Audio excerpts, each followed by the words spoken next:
Hi, welcome back to another episode. I am so glad and so happy that you are here. Welcome. If it is the first time that you are here, hi, hello. My name is Karina. I am a nutrition student in my second year of college, and I am also an ex makeup artist. I am here to teach you about anything and everything wellness related, not only from the inside, but also from the outside and in your mind.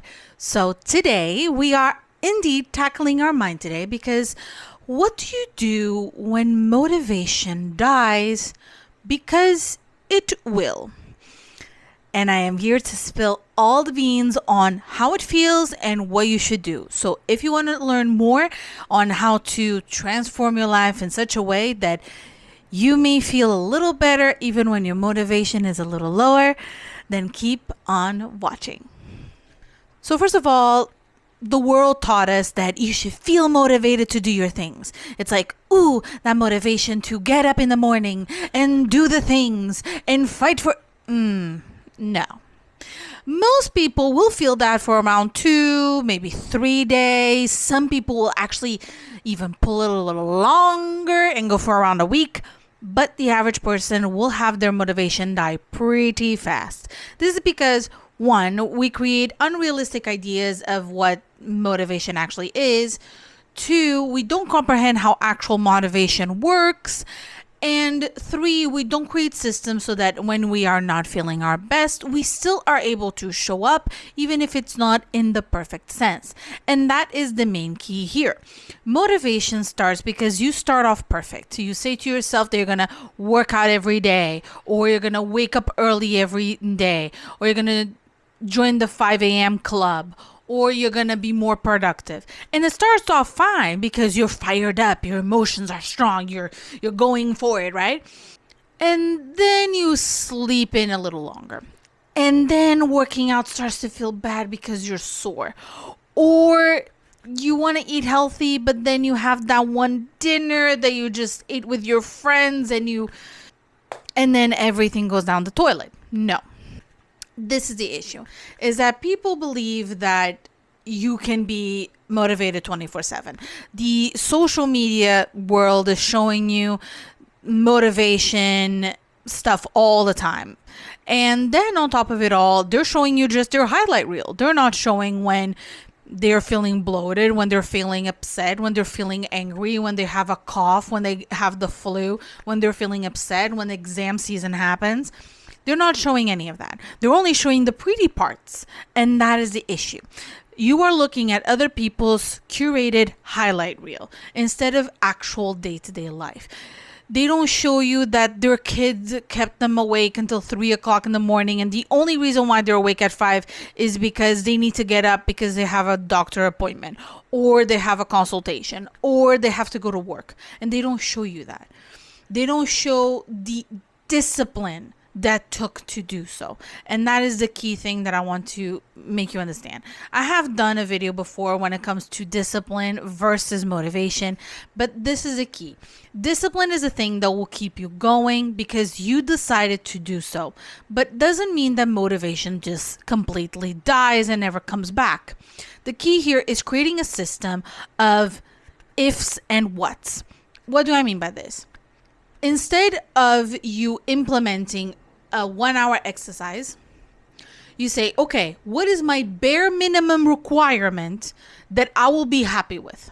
Okay, so maybe the bare minimum requirement is a 10-minute light movement or a 5-minute yoga stretch or whatever. You decide. You decide the minimum that you agree with that will still make you feel good about yourself, that will still make you feel like you did something without patronizing yourself. Because we have this whole thing where you're thinking, oh, but I want to wake up at 5 a.m. and I want to answer all of my emails and get a bunch of work done and go for an hour to the gym and have the strong workout where I look at myself in the mirror and I'm sweaty and my muscles are like, ugh.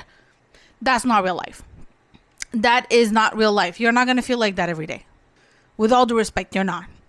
And whoever tells you that they do, most likely it's what they do for a living, or it is something that they have created a routine in such a way that if they don't do it, it just feels wrong for them. But if you're just starting out, you're not going to feel like you want to do that every day. And unless your discipline is heavily behind it, you're not going to do it. So here's what I say to a lot of people when they want to start to implement something in their lives. Create the ideal vision and the bare minimum vision. What that means for you is when you're feeling sick, when you're not feeling good, when life treats you wrong, when you're feeling emotionally tired or physically tired, you still have the bare minimum list that you can do that will still make you feel better than doing nothing, but is not as intense as the perfect routine. And also it allows flexibility, because if there is a day where you're not able to do it because something last minute comes up, it allows you to actually being able to do the things that you have set out to do out of your personal choice. And one thing here is you need to focus on consistency versus intensity. What is more interesting to you?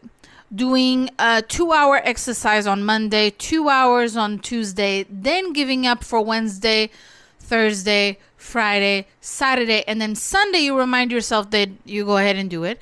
Or do you prefer to do every single day a 30-minute long movement that maybe is lighter, and you switch it up each and every time and make it fun? What is most interesting?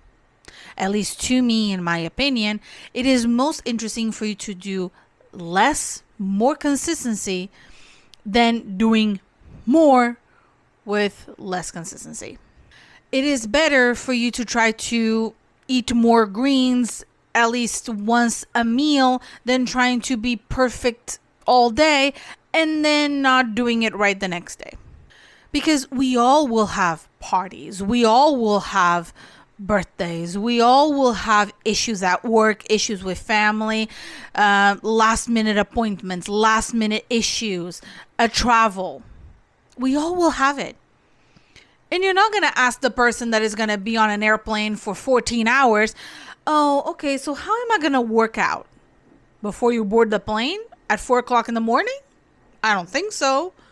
Once you reach to the other place that you're going to be there after you are completely jet lagged and all you want to do is just hop in bed? No. Some people might do it, and kudos to you if you do. But that is not the vast majority of the population. The vast majority of the population will be thinking, okay, so I'm in vacation. I'm just going to do whatever the heck I want. And that's fine. What you need to understand is it is most interesting to make sure that you are consistent than inconsistent.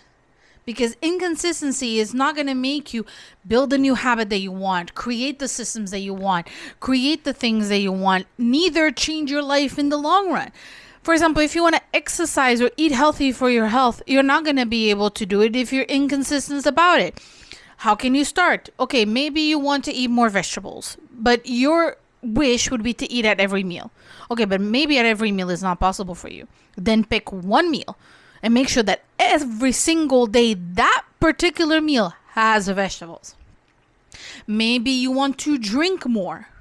And by drink more, I hope your first thought was about water, because that's what I was talking about. Let's imagine that you want to drink more water. Then in that case, maybe you have always only drank about 1 liter. You want to know how you build consistency on that? Just increase it to 1.5.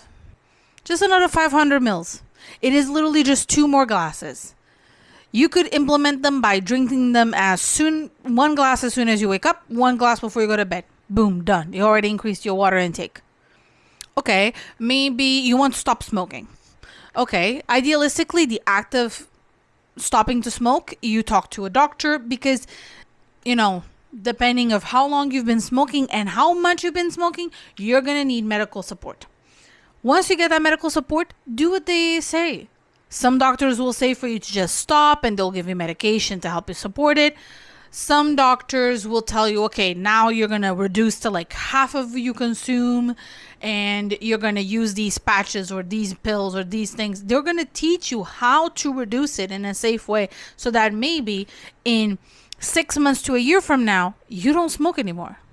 And you can do the same thing with alcohol. You can do the same thing with anything that you want.